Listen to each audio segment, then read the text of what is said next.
Friends तपाईहरुलाई फेरि पनि स्वागत छ मेरो युट्युब च्यानल युनिक इलेक्ट्रिशियनमा।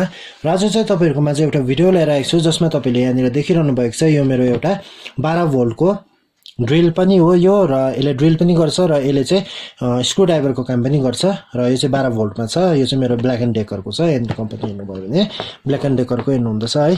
र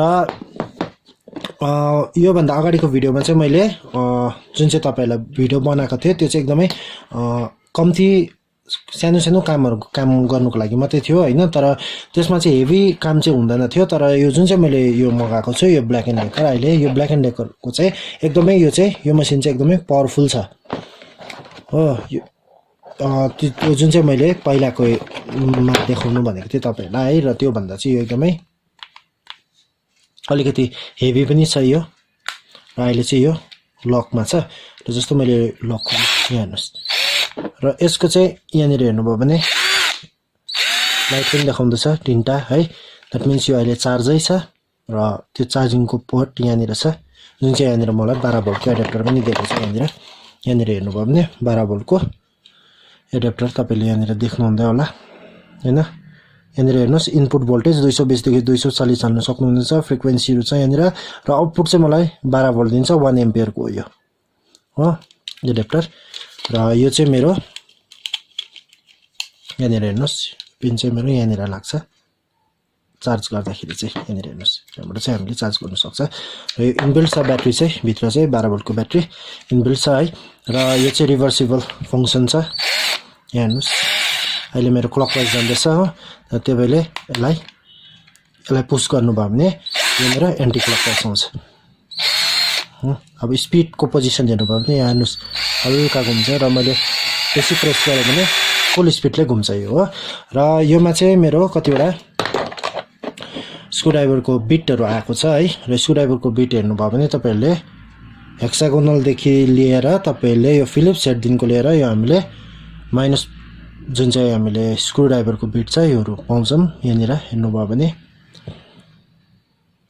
10 वटा रहेछ यहाँनिर हो 10 वटा स्क्रुड्राइभरको बिट छ। र यो ब्ल्याक एन्ड डेकरकै हो यो एकदमै राम्रै हुनुपर्ने हो है। र यो चाहिँ अब म तपाईहरुलाई यसको रिभ्यु चाहिँ युज गरेर बताउने छु के कतिको हुन्छ भनेर। र एउटा चाहिँ यो चाहिँ बिट एडाप्टर छ र यो बिट एडाप्टर चाहिँ अब यो चाहिँ पहिला हाम्रो यहाँनिर लाग्छ है। र यसलाई चाहिँ हामीले टाइट गर्नुको लागि चाहिँ पहिला चाहिँ यो चाहिँ मेरो अहिले एन्टी क्लकवाइजमा छ र पहिला चाहिँ म यसलाई क्लकवाइजमा गर्छु। र यो कालो पोर्सनलाई तपाईले पक्रिनु भयो भने चाहिँ यसरी आउँछ यो हो।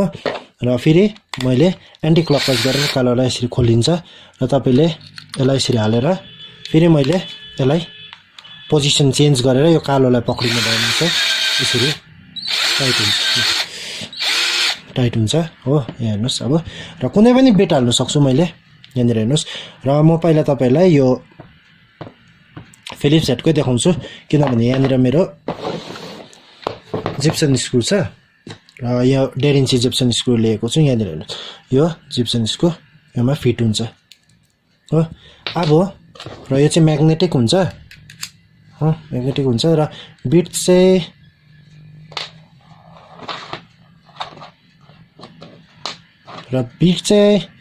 म्याग्नेटिक चाहिँ हैन। बिट चाहिँ मेरो म्याग्नेटिक हैन यो तपाईले नै यसरी एडजस्ट गर्नुपर्ने छ। र एउटा यहाँ हेर्नुस् अब र यसलाई म लगाएर देखाउँछु म तपाईहरुलाई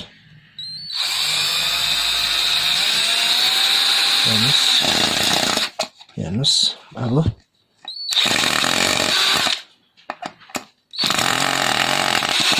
हेर्नुस् फुल स्पिडमा गयो हो। अब यसलाई नै मैले निकाल्नु पर्यो भने मैले यसलाई यता गर्नु पर्यो राइट ह्यान्ड साइडपट्टि यो इजीसँगले निस्किन्छ हो। र यसलाई फेरि हेर्नुस् हो फुल स्पिडमा हुन्छ यो है। यसलाई निकाल्नु पनि पर्यो भने र म पहिला लागेको स्क्रूहरुलाई पनि म निकाल्ने छु है। र यहाँनिर मैले एउटा इटा पनि लिएको छु र यो इटालाई पनि यसलाई म पहिला रिमुभ गरिदिन्छु यहाँ हेर्नुस्। र यो त मेरो खासमा त मेटलको बिट छ है र मेटलको बिट छ र यहाँनिर हेर्नुस्। र पहिला म यसलाई लगाइदिन्छु त्यहाँदेखि चाहिँ म तपाईलाई देखाउँछु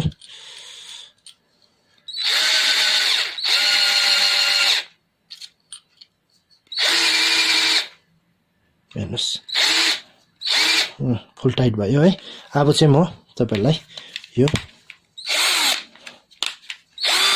राइट ह्यान्ड साइडपट्टि छ है र यसलाई म कतिको यो हुँदो रहेछ म तपाईलाई देखाउने छु हेर्नुस्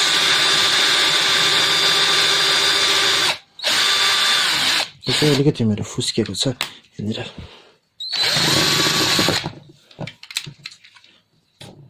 मेरो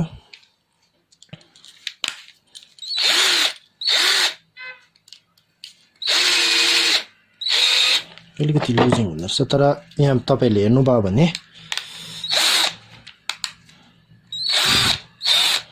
हेर्नुस् यो पुरै मेरो लुजिङ भयो कि म तपाईलाई अलिकति ठुलो बिट हालेर देखाउने छु हेर्नुस्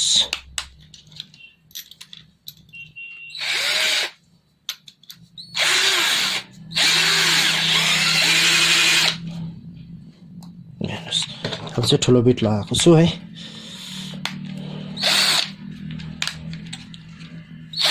अब चाहिँ म तपाईलाई यो हेर्नुस्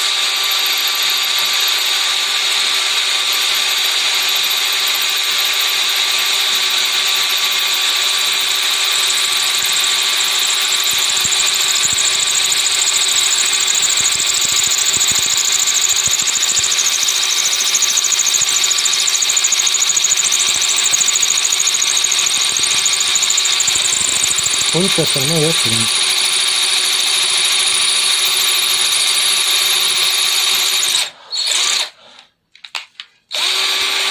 हेर्नुस् यो फुल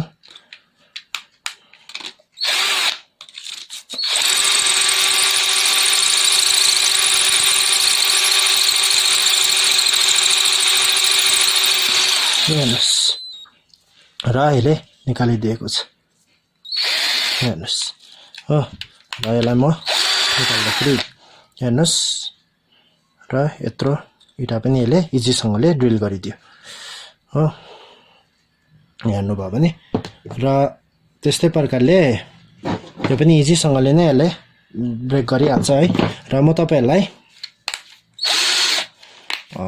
पहिलाचोटि चाहिँ यो यसको चेन्ज गर्छु म है यसको बिट म चेन्ज गरेर म तपाईहरुलाई अर्को यो जुन चाहिँ हाम्रो माइनस वाला जुन चाहिँ पोइन्ट छ यो माइनस वाला पोइन्टले गरेर देखाउने छु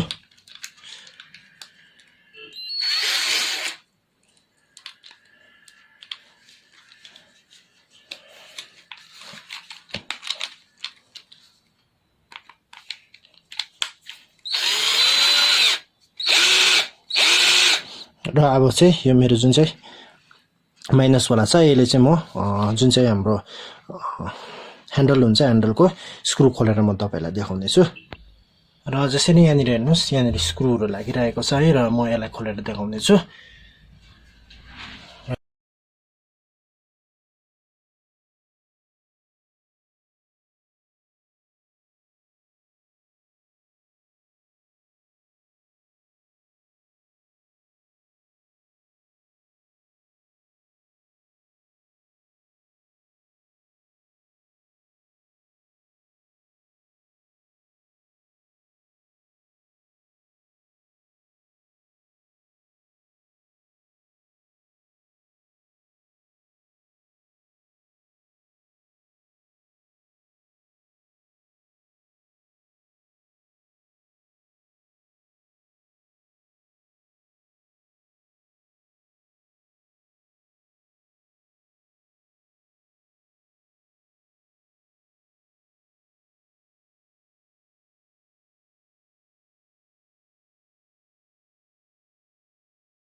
भयो है मैले ड्रिल गरेर पनि देखाएँ तपाईहरुलाई है र अनस्क्रु र स्क्रु गरेर पनि देखाएको छु र यति नै थियो तपाईहरुलाई यो भिडियोमा देखाउनु पर्ने चाहिँ है र यो ब्ल्याक एन्ड डेकरको 12 भोल्टको यो जुन चाहिँ हाम्रो लिथियम ब्याट्री जुन चाहिँ छ चार्जेबल ब्याट्री है र चार्जिङ पोइन्ट मैले तपाईहरुलाई भनिहालेँ यहाँनिर छ र यसको ब्याट्री इन्डिकेटर यहाँनिर देखाउँछ मैले अन गर्नेबित्तिकै तीनटा है र टाइट गर्नु र खोल्नु तपाईले यसलाई पक्रेर यो फरवर्ड र रिभर्स भइहाल्छ यहाँनिर हेर्नुभयो भने एरो पनि देखाएको छ यहाँनिर हेर्नुस् यो जुन चाहिँ हाम्रो राइट ह्यान्ड साइडपट्टि देखाएको चाहिँ यो एन्टी क्लकवाइज हुँदैछ र यहाँनिर जुन चाहिँ हाम्रो यो जुन चाहिँ हाम्रो फरवर्डपट्टि देखाएकोलाई चाहिँ हामीले यता गऱ्यौँ भने यो चाहिँ हाम्रो क्लकवाइज जान्छ र यति नै हो र मैले बिचमा यसलाई राखेँ भने चाहिँ यो लक पोजिसनमा हुन्छ हो यति नै छ र तपाईले पनि यो अर्डर गर्नु सक्नुहुनेछ यो भिडियोको डिस्क्रिप्सनमा म लिंक दिनेछु तपाईहरु गएर अर्डर गर्नु सक्नुहुनेछ र यसको एकदमै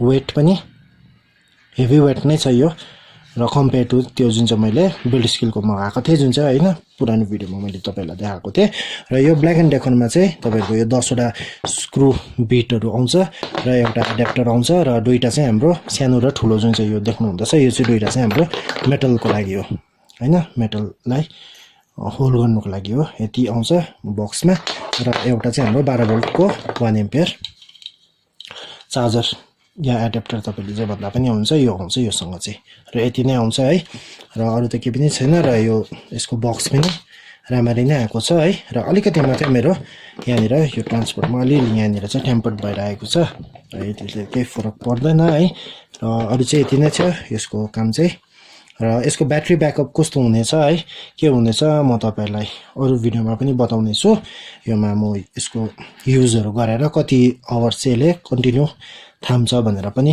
म तपाईहरुलाई यसको अरु भिडियोमा पनि बताउने छु यसको है अर्को भिडियोमा बताउने छु र यति नै थियो आजको यो भिडियोमा तपाईहरुलाई देखाउनु पर्ने र आशा गर्दछु कि तपाईहरुलाई मेरो यो भिडियो मन पर्यो होला भनेर मन पर्यो भने प्लिज मेरो भिडियोलाई लाइक चाहिँ गरिदिनुस् अनि च्यानलमा नयाँ हुनुहुन्छ भने च्यानललाई सब्स्क्राइब पनि गरिदिनुस् ताकि मेरो यस्तै नयाँ नयाँ भिडियोहरु तपाईहरुमा चाहिँ छिटो भन्दा छिटो आउनेछ र तपाईहरुलाई फेरि पनि धेरै धेरै धन्यवाद छ तपाईहरुको कीमती समय दिएर मेरो भिडियो हेर्दिनु भएकोमा थ्यांक यू फ्रेन्ड्स